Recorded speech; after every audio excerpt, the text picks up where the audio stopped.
আসসালামু আলাইকুম। মার্কিন যুক্তরাষ্ট্র এবং ইসরায়েলের মধ্যে সম্পর্ক যে কত গভীর, কত নিকট, কত আপন সেটি কিন্তু বোঝা গেল একটি শিরোনাম দিয়ে। ইরানের হামলার মধ্যেই বাইডেনের সঙ্গে কথা বললেন নেতানিয়াহু। মাঝে মধ্যে একটু মান অভিমান দেখা গেল। এই গাজায় আক্রমণের ব্যাপারে বাইডেন পছন্দ করছিল না, কৌশল ভুল ছিল, সমালোচনা করছিল। আবার নেতানিয়াহু আবার ক্ষুব্ধ ছিল যে কেন বাইডেন এইরকম কথা বলছে। তো কিন্তু চূড়ান্ত সময় কিন্তু দেখা গেল যে নেতানিয়াহু এবং জো বাইডেন তারা খুব দ্রুত বেগে পরস্পরের সঙ্গে তারা মিলিত হয়েছে। অর্থাৎ ইসরায়েলের উপর হামলাকে যুক্তরাষ্ট্র মনে করছে তার উপরেই হামলা, সেইভাবেই গণ্য করছে। এবং অদ্ভুত ব্যাপার, যখন নাকি ইরান থেকে ক্ষেপণাস্ত্র এবং ড্রোনগুলো উড়ে যাচ্ছিল আঘাত হানার জন্য, সেই আঘাতের পুরো পর্বটি শেষ না হতেই নেতানিয়াহু কথা বলেছেন বাইডেনের সঙ্গে। ইসরায়েলের প্রধানমন্ত্রী নেতানিয়াহু যেমন জরুরি বৈঠক করেছেন, ঠিক একইভাবে জাতীয় নিরাপত্তা পরিষদের সঙ্গে বৈঠক করেছেন জো বাইডেন। তার মানে বুঝতে পারছেন নিশ্চয়ই যে দুইটা দেশের সম্পর্ক, দুই দেশের নিরাপত্তা এতভাবে একীভূত যে হামলার পর কি পরিস্থিতি সেটি নিয়ে আলোচনা দূরে থাক, একেবারে হামলা চলাকালে তারা কথা বলেছেন। এখানে খবরে বলা হচ্ছে মার্কিন প্রেসিডেন্ট জো বাইডেনের সঙ্গে ফোনে কথা বলেছেন ইসরায়েলি প্রধানমন্ত্রী বেনিয়ামিন নেতানিয়াহু। ইসরায়েলি প্রধানমন্ত্রীর কার্যালয় থেকে এই খবর জানানো হয়েছে।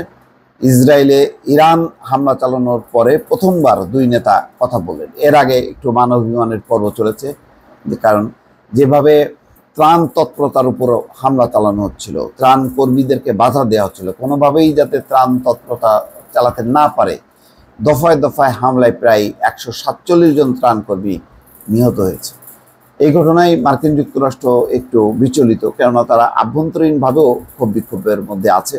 সামনে তার নির্বাচন, ফলে জো বাইডেন একটা মহাবিপদের মধ্যে পড়েছে। তার কর্মকাণ্ড বা তার যে ইসরায়েলের প্রতি দ্ব্যর্থহীন সমর্থন, তার কারণে মুসলমান জনগোষ্ঠীও বিক্ষুব্ধ। তাদের ভোট তিনি পাবেন কিনা এই দুশ্চিন্তা তাকে তাড়া করছে। কিন্তু আবার ইসরায়েলকে সমর্থনের বিষয়টিও এড়িয়ে যেতে পারছে না। ফলে এইসব বিষয় নিয়ে নেতানিয়াহুর সাথে তার যে একটা বিরোধ আছে বা তার অবস্থান যে ভিন্ন, সেটি তিনি প্রকাশ করেছেন। কিন্তু এই হামলার মধ্যেই প্রথমবার তারা দ্রুত কথা বলেছেন এবং করণীয় কি সেই ব্যাপারে নিশ্চয়ই তারা মানে ঠিক করবেন। নিরাপত্তা মন্ত্রী সভার বৈঠক করার পর বাইডেনের সঙ্গে কথা বলেন নেতানিয়াহু। তার মানে ইসরায়েলের জরুরি ভিত্তিতে তারা বৈঠক করেছে, বৈঠকের পর বাইডেনের সঙ্গে কথা বলেছে। ইরানের Islamic Revolutionary Guard Corps IRGC জানিয়েছে স্থানীয় সময় শনিবার ইসরায়েলের ভূখণ্ড লক্ষ্য করে কয়েক ডজন ড্রোন এবং ক্ষেপণাস্ত্র নিক্ষেপ করেছে ইরান। এবং ট্রু প্রমিস নামের অভিযানের আওতায় এসব ড্রোন ও ক্ষেপণাস্ত্র নিক্ষেপ করা হয়। যুক্তরাষ্ট্র ইসরায়েলের পক্ষ থেকে এটি নিশ্চিত করা হয়েছে। এবং এর একটি প্রেক্ষাপট নিশ্চয়ই আপনারা জানেন যে 1 এপ্রিল সিরিয়ার রাজধানী দামেস্কে ইরানের কনসুলেট ভবনে হামলা চালায়, ক্ষেপণাস্ত্র হামলা চালায়। সেখানে 13 জনকে হত্যা করে ইসরায়েল। এবং নিহত ব্যক্তিদের মধ্যে ইরানের রেভলিউশনারি গার্ড কোরের 7 জন সদস্য রয়েছে এবং তার মধ্যে আছেন IRGCর বিদেশে কার্যক্রম পরিচালনাকারী ইউনিট কুস ফোর্সের জ্যেষ্ঠ commander brigadier general Mohammad Reza Zahedi. তিনি সিরিয়া ও লেবাননে কুস ফোর্সের কার্যক্রম পরিচালনায় নেতৃত্ব ছিলেন।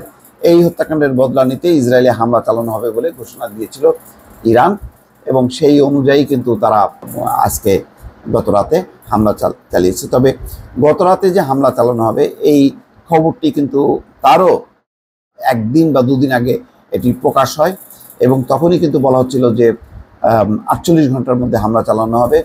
তারপরে আরও একটি গণমাধ্যম নিশ্চিত করেছে যে শুক্রবার হামলা করা হবে। তারপরই তার কিছু সময় পরেই এই হামলা চালানো হবে। ফলে ইরানের পক্ষ থেকে যে হামলা চালানোর বিষয়টি একেবারেই মানে ওপেন সিক্রেট ছিল, খুব গোপনীয়তা ছিল না। যেমন গোপনীয়তার মধ্য দিয়ে ইসরায়েল হামলা চালায় সিরিয়ার রাজধানী দামেস্কের ইরান কনসুলেটে, সেটি যেমন মানে কঠোর গোপনীয়তার মধ্যে এই হামলার কাজটি করেছিল ইসরায়েল। ইরান কিন্তু যে হামলা চালাবে এটি মোটামুটি ওপেন সিক্রেট ছিল এবং বিভিন্ন গণমাধ্যম এটি প্রকাশ করছিল, এবং গণমাধ্যমের যে তথ্য সেটি যে মিথ্যা নয় সেটিও প্রমাণ হলো। এখন প্রশ্ন হলো যে এই হামলার পর বাইডেন নেতানিয়াহু কি করবে? তারা কি আবারও পাল্টা জবাব দেবে? যদি আবারও পাল্টা জবাব দেয়, ইরানও বসে থাকবে না। তার মানে একটা মধ্যপ্রাচ্যের অনেকগুলো দেশ শঙ্কা করছে এই যুদ্ধ ছড়িয়ে পড়তে পারে, এবং তার সাথে শুধু ইরান বা ইসরায়েল না, সেই সাথে লেবানন, সেই সাথে সিরিয়া, আরও অনেকগুলো দেশ জড়িয়ে পড়ার শঙ্কা রয়েছে। সব মিলিয়ে এই মুহূর্তে বলা যায় যে মধ্যপ্রাচ্যের পুরো পরিস্থিতি খুবই টালমাটাল। দর্শক ভালো থাকবেন, আল্লাহ হাফেজ।